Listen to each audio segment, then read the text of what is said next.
যারা সকাল বিকাল 100 বার শুধু পড়ে সুবহানাল্লাহি ওয়া বিহামদিহি, শুধু সুবহানাল্লাহি ওয়া বিহামদিহি 100 বার, সকালে 100 বিকালে 100।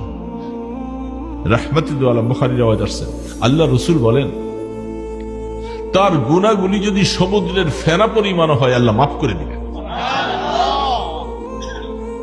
যে কঠিন 100 বার করে সুবহানাল্লাহ ওয়া বিহামদিহি বলা দোস্ত, কঠিন বাবা, কঠিন না। কঠিন ওই লোকের কাছে যে আল্লাহ পাকের সাথে তার মহব্বতের সম্পর্ক নেই। মদিনাওয়ালার কথা যার কাছে ভালো লাগে না তার কাছে কষ্ট।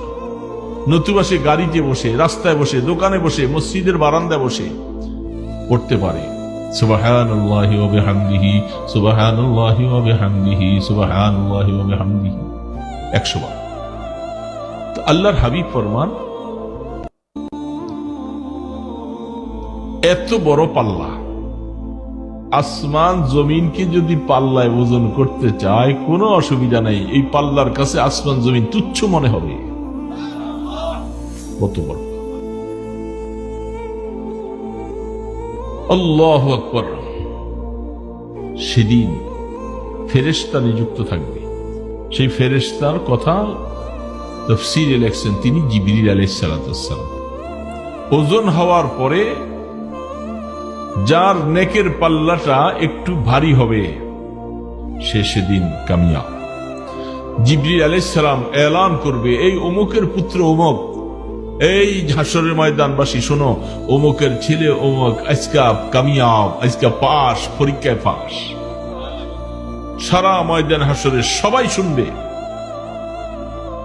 আর যে ফেল করবে তাকেও এলান করা হবে সে নাকাম, সে ক্ষতিগ্রস্ত।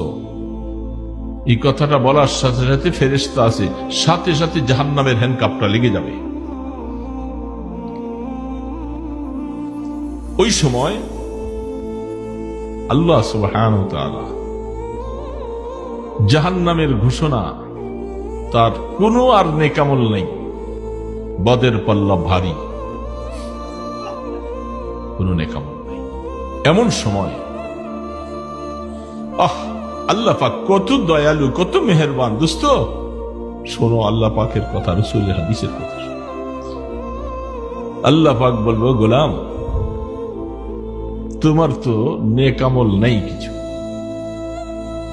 আমার আল্লাহ পাকের কাছে তোমার একটা আমল আছে যেটা আজকের এই মুসিবতের দিনে আমি আল্লাহ এটা তোমাকে দিব। সেই নেক আমলটা হলো তুমি পড়েছিলে